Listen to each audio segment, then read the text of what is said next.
అయ్యగారికి, అమ్మగారికి, చిన్నగారి అమ్మగారికి, సేవకులకి, విశ్వాసులు ఇక్కడ కూడా ప్రతి ఒక్కరు కూడా నా హృదయపూర్వక వందనాలండి. ఈ కూటమి ఎందుకు ఏర్పాటు చేసుకున్నామంటే, మరి నా కుమారుడు అని నజరేయుడు మీ అందరికీ తెలుసండి. మరి కుమారుడికి అసలు ప్రద్దాక జ్వరం వచ్చిందండి. నెలలో కనీసం 4-5 సార్లు వచ్చేదండి. కనీసం నెలలో 3 రోజులు 2 రోజులు వెళ్ళాడు స్కూల్కి అండి.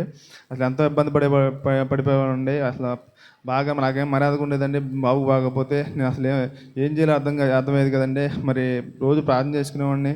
అసలు ఎంతో ఏడ్చుకునేవాడిని. అప్పుడు చిన్నగారు చిన్నమ్మని అడిగితే, అయ్యా మరి కుటుంబం ఏర్పాటు చేసుకోవాలనుకుంటా, అయ్యా మరి ఇట్లా కనపడింది అన్నావు కదా నీకు, అయ్యగారు అమ్మగారు ఆది తల్లిదండ్రులు వచ్చినట్లుగా మరి ఇంటికి వచ్చి మరి భోజనం చేస్తున్నట్టు కనిపించింది అన్నారు కదా, మరి కూటమి పెట్టుకోవాలని అన్నప్పుడు, మరి ఆత్మీయతండ్రులు మరి పామారు కోటాలకు వచ్చినప్పుడు నేను అయ్యగారిని అమ్మగారు అడిగినప్పుడు మరి కూటమి పెట్టుకోవాలి అన్నారండి అయ్యగారు, ఆత్మీయతండ్రి గారు. అన్నప్పుడు మరి నేను పెట్టుకుంటానయ్యా, నా కుమారుడు తగ్గిపోతే జ్వరం రాకుండా పెట్టుకుంటానయ్యా అన్నప్పుడు, ఎప్పుడైతే నేను కూటమి పెట్టుకుంటాను అనుకున్నానో అప్పుడు అసలు జ్వరం ఇంతవరకు కూడా జ్వరం రాలేదండి.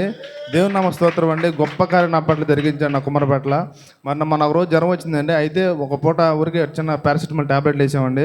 ఆ తెల్లరపాటికి జ్వరం లేదండి. ఇదంతా కూడా ఆదిత్య ప్రార్థన, చిన్న ప్రార్థన, సేవకుల విశ్వాసాలు, క్రిస్టియన్ సహవాసం అండి. నాదంటూ ఏం లేదండి. మరి కూటమి పెట్టుకోవడానికి కూడా ధన సాయం లేనప్పుడు నేను నా అయ్యగారికి అమ్మగారు చెప్పానండి, మరి ఇట్లా ధన సాయం లేదన్నప్పుడు, అయ్యా ప్రార్థన చేయి, దేవుడు వేస్తాడు, ఏం పర్లేదు, నువ్వు కంగారు ఏం పడవద్దు అన్నప్పుడు, మరి ఆత్మీయ ప్రార్థన వల్ల మరి ధన సాయం కూడా చేకూరిందండి. ఇదంతా కూడా నాదంటే లేదండి. ఇదంతా క్రిస్టియన్ సహవాసం, ఆత్మీయ ప్రార్థన, చిన్న ప్రార్థన అండి. ఇదే నా చిన్న సెక్షన్. నా గురించి, నా కుమారు గురించి, నా కుటుంబం గురించి ప్రార్థించండి. మీ అందరూ నా వందనాలు.